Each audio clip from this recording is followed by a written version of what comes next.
Good morning, good afternoon, and good evening, family and friends. We are back again, and this is part 2 of my video that I started yesterday. It would have ran too long, so anyway, so I'm going to jump right into it. The last thing I touched on was immigration, where I said, immigration is not just a one fix problem solve. It's got to be a comprehensive plan. And part of what I said was that it would be a simple matter to allow embassies, our foreign embassies, to accept applications for immigration and asylum, so that people didn't have to come to the border. All right, that's just one tick, and I think that would be a tremendous help. And there would be no more. They wouldn't be able to use that talking point of a stampede or, at the border, blah, blah, all that nonsense. They don't want to do that because they want to keep those talking points. They're not really interested in fixing immigration, okay?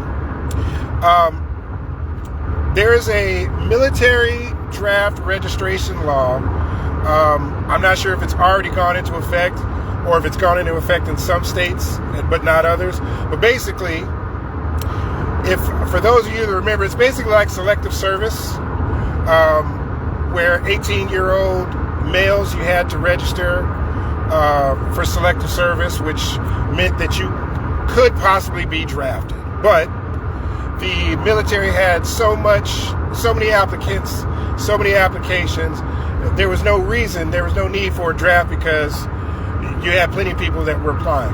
Well, applications are down. And they're down because and they were down before we were in this war with Iran, which I'm going to get to that here in a second. But the current administration, I don't want to say nobody, but a lot of people don't want to be in the military underneath this particular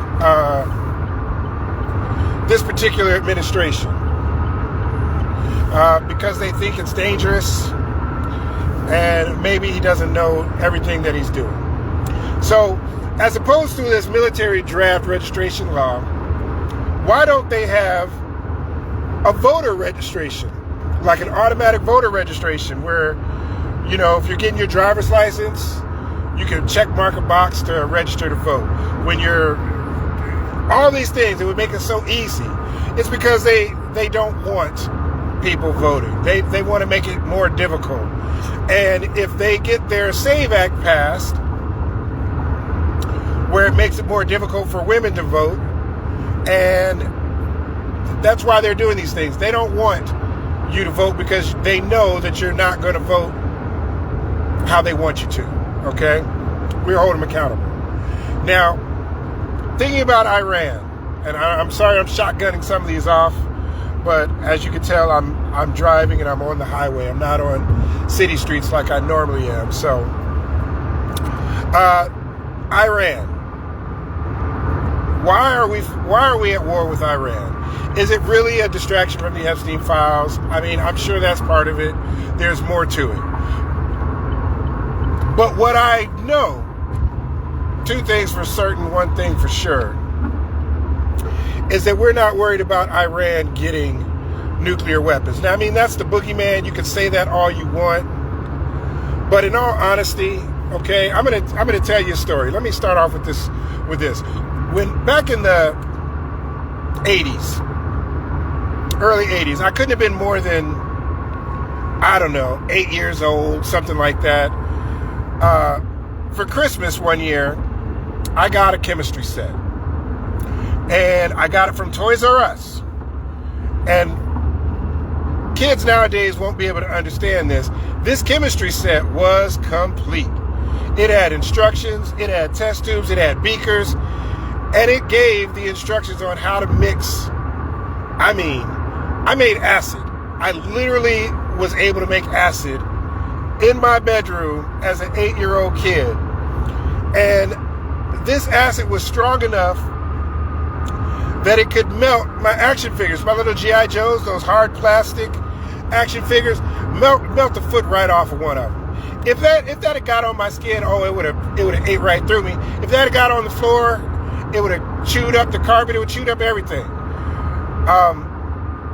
Now that's to say, not to talk about how much dangerous it was growing up in my generation, but I'm just using that as an example, something that I could get from Toys R Us.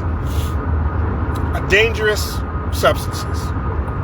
If you are really worried about Iran, knowing that at any time Russia or China could sell them the blueprints for making nuclear weapons or sell them the materials for a nuclear weapon, they could do that at any time. Anytime, any day, any place, any time they want. Okay? What you should be worried about, and this is just me thinking outside the box. I'm not advocating, I'm just saying, little common sense. We didn't see 9/11 happening. We didn't predict it. We didn't see it. And if there were people that predicted it, should have listened to them. Okay? I'm not a psychic, but I can make some pretty good guesses. All right? What you should really be worried about is the chemical and or biological weapons that they could be using. Things that can be whipped up in a high school lab or in a hospital. What are you going to do? You can't monitor and regulate all their schools and hospitals. And this is something that could be in the size of a lunchbox or a backpack. And all of a sudden, boom, you hit a Subway, or boom, a grocery store, a mall, anything. What about soft targets like, I don't know, Coca-Cola plant, Mrs. Baird's, Budweiser, Tyson Chicken, places where they have, undocumented people working there already. And by the time they figured out something was wrong or a recall, it's a week later or 2 weeks later, and what do you do? Like, am I crazy? Am I saying something that somebody who gets paid a whole lot more money than me hasn't thought of already? Why are we talking about Iran with nukes? If they really wanted to reach out and touch us, how are you going to stop them from doing that? From hitting those soft targets the ones that I just named off. Anyway, maybe I'm crazy. Maybe, I don't know. You know what, you guys let me know. What do you think? Is this not something that's beyond the realm of possibility? Why are we messing with these people? Why are we messing with anybody? But why are we messing with these people talking about nuclear weapons when... Anyway, I think I've said enough, and I don't want to get myself in trouble in case something like that happens. They think, oh, I was planning. No, I'm just using common sense. Like, anyway, you can't blow up their schools and not think that they're not going to retaliate some way, somehow, or threaten their civilian population and not think that they're going to retaliate somehow. And it doesn't have to be with a bomb. It could be, think about how bad COVID was, how COVID spread. Man, better leave these people alone. Anyway, thank you guys for watching my video, and make sure you have a good afternoon.